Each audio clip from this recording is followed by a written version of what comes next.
teman-teman pengagum semantik. Pada kesempatan kali ini, saya akan mempresentasikan materi tentang semantik, mulai dari sejarah semantik hingga komponen dan medan makna semantik. Mari kita simak pembahasannya. Sejarah semantik. Semantik berasal dari bahasa Yunani sema atau tanda dan merupakan cabang linguistik yang khusus mempelajari tentang makna.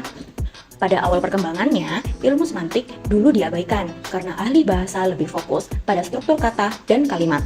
Namun, Aristoteles sudah memulai kajian ini dengan membagi makna menjadi leksikal dan gramatikal.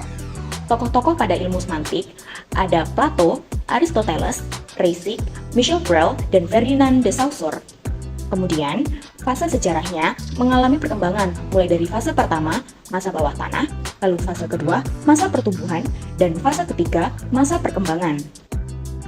Konsep umum semantik.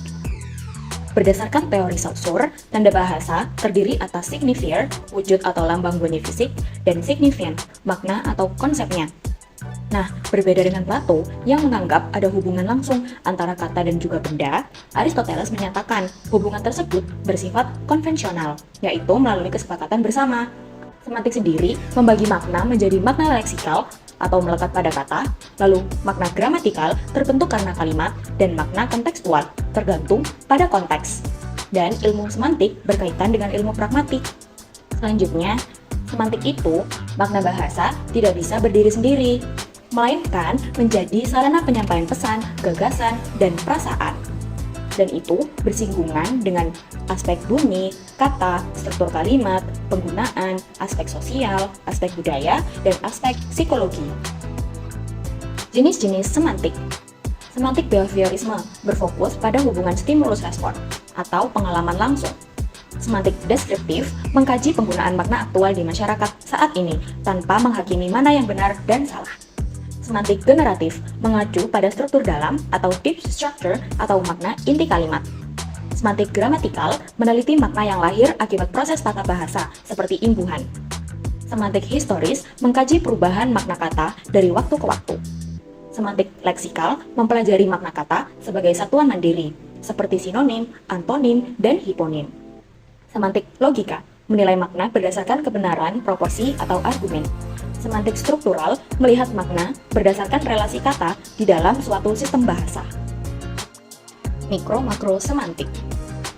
Hubungan semantik dan fonologi mengkaji bagaimana perbedaan bunyi bahasa, penekanan kata, atau intonasi dapat mengubah makna suatu ucapan.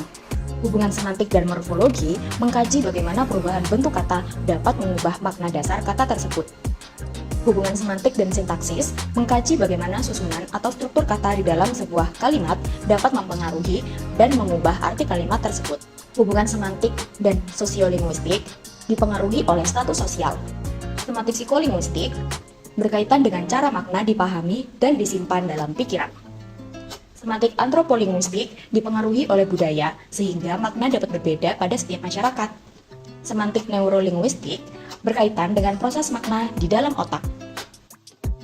Konsep umum makna semantik.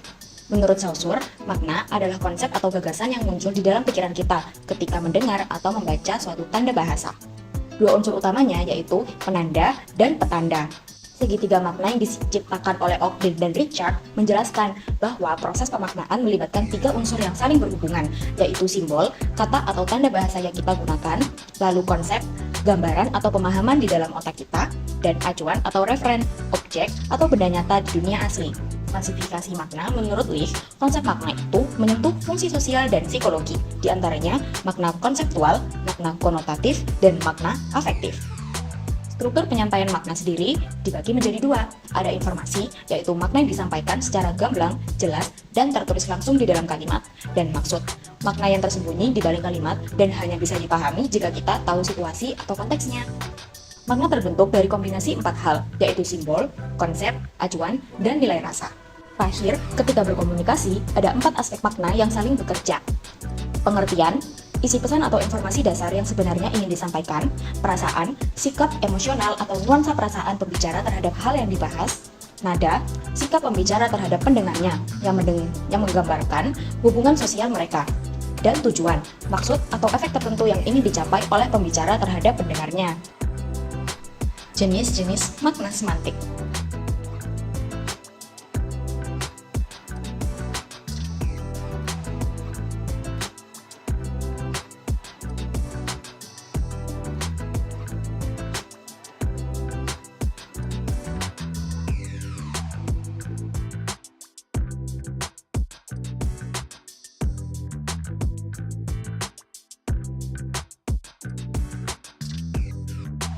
Perubahan makna semantik. Perubahan makna kata berkembang melalui 3 masa utama. Yang pertama, pramodern. Makna berubah akibat penggunaan gaya bahasa. Kedua, abad ke-19. Perubahan bunyi bahasa memicu perubahan arti, dipengaruhi oleh cara berpikir manusia. Abad ke-20, perubahan makna terjadi karena faktor sosial dan psikologi, di mana manusia memakai kata lama untuk menyampaikan ide baru. Faktor-faktor. Faktor yang pertama, internal, meliputi intonasi, morfologi, sintaksis, reduplikasi, dan komposisi. Faktor kedua, eksternal, meliputi ilmu dan teknologi, sosial dan budaya, psikologis atau emotif, kebutuhan asosiasi, bidang pemakaian, dan lingkungan atau geografis. Berdasarkan arah pergeserannya, perubahan makna dibagi menjadi beberapa jenis, yaitu meluas atau generalisasi, menyempit atau spesialisasi, lalu amelioratif, peyoratif, dan asosiasi atau pertukaran makna. Hubungan makna semantik. Sebuah kata di dalam bahasa tidak bisa berdiri sendiri. Artinya, makna suatu kata baru bisa kita pahami seutuhnya jika kita melihat hubungannya dengan kata-kata lain di dalam sistem bahasa tersebut.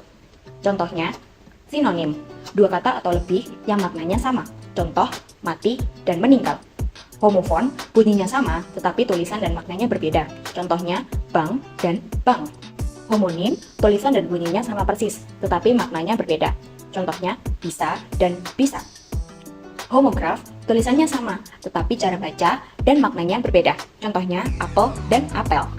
Hiponim dan hipernim, hubungan kata khusus ke kata umum atau payungnya. Contohnya, merpati termasuk ke dalam kelompok burung. Meronimi dan holonimi, hubungan bagian dari suatu keseluruhan. Contohnya, tangan merupakan bagian dari tubuh. Lalu antonim, lawan kata, besar dan kecil. Polisemi, satu kata yang memiliki banyak makna yang saling berhubungan. Contohnya, kata kepala, bisa berarti bagian tubuh, pemimpin sekolah, atau bagian depan kereta. Redundansi, penggunaan kata yang berlebihan karena tidak menambah informasi baru. Contohnya, maju ke depan. Lalu yang terakhir, ambiguitas, makna ganda yang bisa ditafsirkan lebih dari satu cara. Contohnya, istri pegawai yang nakal itu sedang belanja. Prinsip hubungan makna semantik. 1. Tumpang tindih atau overlap. Keadaan di mana beberapa kata atau konsep memiliki kemiripan arti yang sangat luas. Meski bagian-bagian maknanya banyak yang mirip, kata-kata ini tidak sepenuhnya sama persis, karena biasanya bergantung pada konteks. 2. Inklusi atau inclusion.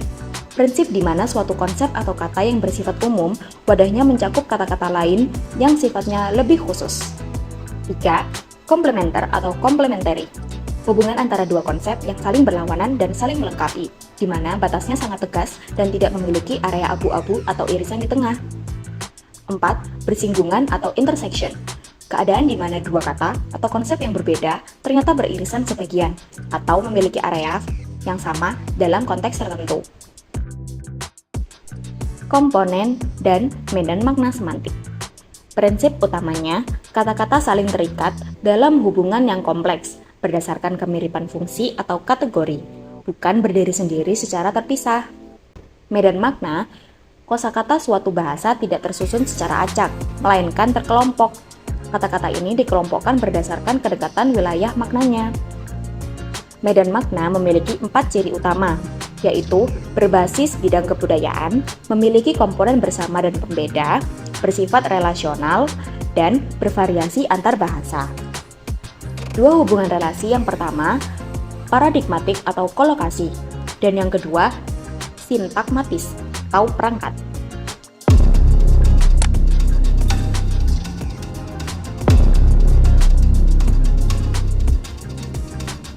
Where's Latrell? On the dance floor.